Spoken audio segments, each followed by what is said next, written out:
This section is solving linear equations by graphing. I'm not a huge fan of solving linear equations by graphing, but we all have things that we don't like to do, so this is mine.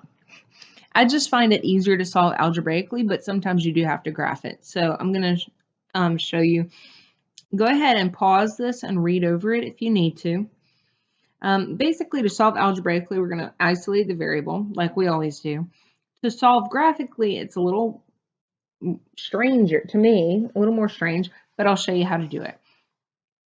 All right, so we're going to solve the equation negative 2x plus 6 equals 0 algebraically first. So negative 2x plus 6 equals 0. You're going to isolate the x by subtracting the 6 first and then dividing the 2. So you get x equals 3. That's how you do it. Now, what I do like about this is when we're solving by graphing, I can go over here and plot x equals 3 on my x-axis. The thing about that I do like is you actually see what your solution means. So when I say x equals 3, that means when I graph this line, it's going to go through the x-axis at x equals 3. That's what that means. All right, so now let's see how to graph it, solve it graphically. There's different ways that you can do this. It's a lot easier if you know how to put it in slope-intercept. But this section is assuming you don't know how to graph using slope-intercept already. I know most of you do, but let's just say you don't for right now. All right, so what you would do is you're going to take, you're going to write a table, I guess, and you're going to plug in points around this. So let's put 3 in the middle, and let's do 2 on one side and 4 on the other side. So I'm getting this 3 from right there, okay? So in any points that you put in would work. Really, any points at all that you put in on your x table would work. You just plug those in and you see what y would equal. So I'm going to go up here. I'm going to show you my work. So I'm going to take the equation negative 2x plus 6 equals 0, and I'm going to plug in these points. Okay, now instead of the 0, I'm going to switch that out with a y. So you set one side equal to 0, and you let that equal y. So if I said x was 2, what would y be? Negative 4 plus 6. So y would equal 2.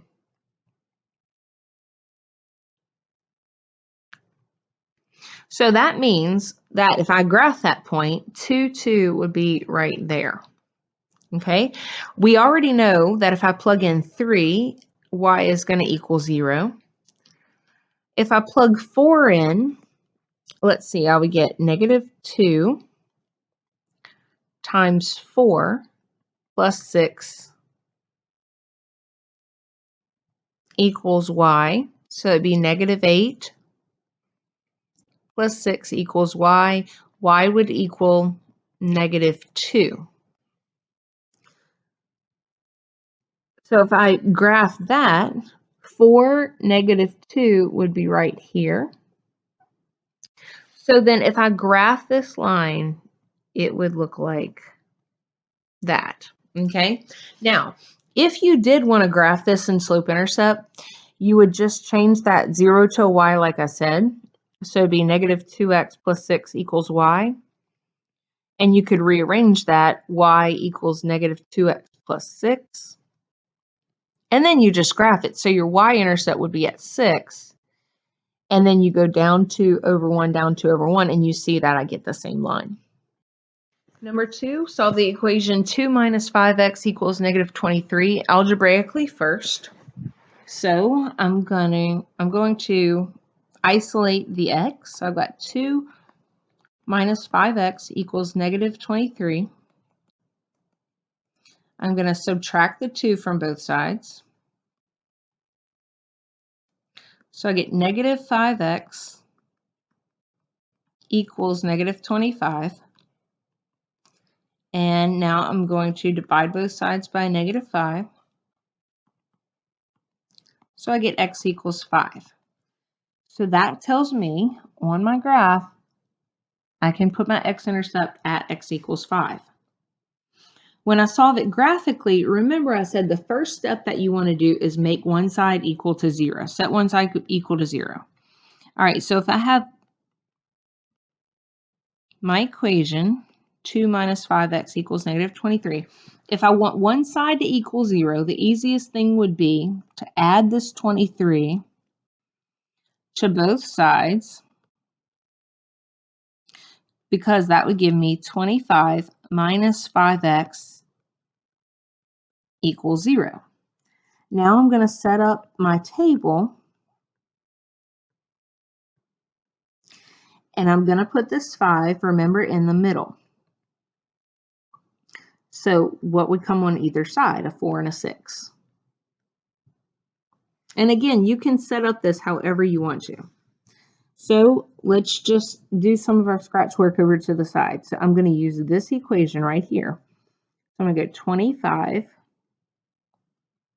minus 5 times 4 equals y. So I get 25 minus 20, which would be 5.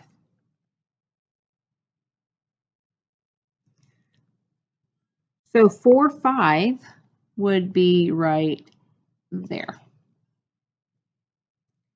I plug in a 6. 25 minus 5 times 6